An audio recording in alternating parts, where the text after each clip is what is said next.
Now, they were shown by Iran's English-language Press TV news channel, which is affiliated to the state-owned Islamic Republic Iran Broadcasting. Now, last month, you remember that Iran seized a British tanker in the Gulf and allowed a second one to proceed after giving it a warning. Let's get more on the situation and growing concerns. I'm going to speak to John Green. He's a shipping expert and director of Stella Maris, which analyses more detail, including which 20 details surrounding it. So very little, in fact. If the ship was seized on Wednesday, and this is one of our concerns at Stella Maris Charity, that Iran's not providing us with enough information. What are the nationalities of the crew? If they've been accused of this crime of smuggling, why hasn't some evidence been produced if those are the facts? So it's more information is really what's needed at this point. And when you say there are concerns about their welfare, what rights should seafarers have? What are the main concerns? So under the International Convention for Civil and Political Rights, anybody who's detained in a foreign country should have due legal representation. They should be provided with an interpreter. And again, we're just not getting this information out and these facts. So one wonders, the crime they've been... So normally that would come from via consular advice. Is that what you're talking about? That's correct. Here? Or they could go to their employer for those rights to be applied. OK, so seafarers in general, who aren't in the Strait of Hormuz, who know that they will be sailing through it, what are they coming to you and telling you? So I was speaking to our port chaplain in Plymouth just a few days ago, and she said already the families of some seafarers have got in contact with her to say, what route are you taking? Are you going to go through those areas? It's not only the seafarers, but also their wives and their children back home who are worried who's going to be next. So what advice do you give them before they set sail? So the chaplains of Stella Maris around the world were very much there to provide a listening ear to seafarers if they're going through those areas, for them to make sure that they're in touch with their employer, that they've got contact with a union perhaps. But very much our chaplains around the world listen to them and help them just to diffuse their worries and concerns. What did you make of those the TV shots of the crew from the Stena, the British flag Stena Impero? What did you think as you watched that?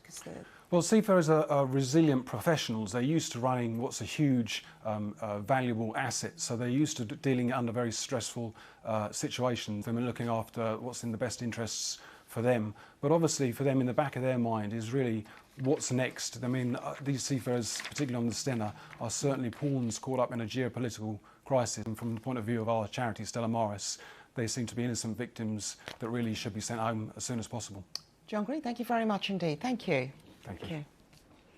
You're watching BBC News. We're going to go back to events taking place, unfolding in America, where there have been two mass shootings just hours apart, the first in Texas and Ohio. Now, El Paso, Texas, 20 people were killed when a man opened fire on shoppers in a Walmart supermarket. It's been described as one of the worst shootings in modern US history. Our North America reporter, Anthony Zerka, is in Washington for us. Anthony, what's the latest? We'll start off with the shooting in El Paso. What's the latest on that? America's just waking up. The latest is that there are 20 confirmed fatalities from the shooting and that police in the area are investigating the ties that the gunman has, possible ties to a manifesto that was released anonymously online that echoes a lot of white nationalist sentiment. There have also been state capital murder charges brought against the stations are continuing. You're hearing from politicians who are on site, including the sheriff of El Paso, blame Donald Trump himself and his rhetoric for inspiring this attack. As well as Beto O'Rourke, a former congressman from El Paso, who is now a presidential candidate. He has come out and directly said that the racist rhetoric that Donald Trump has used is responsible for this. We haven't heard from Donald Trump personally in any kind of a public statement yet, but he has issued several tweets offering his condolences and saying that law enforcement is continuing to investigate. Okay, and if we go to the attack in Dayton, Ohio, we heard from Nan Whaley again praising the police response. The police response, all of this happened in just about a minute when the individual opened fire on the crowd. There were 9 dead, confirmed dead in that shooting in an entertainment district in Dayton, Ohio.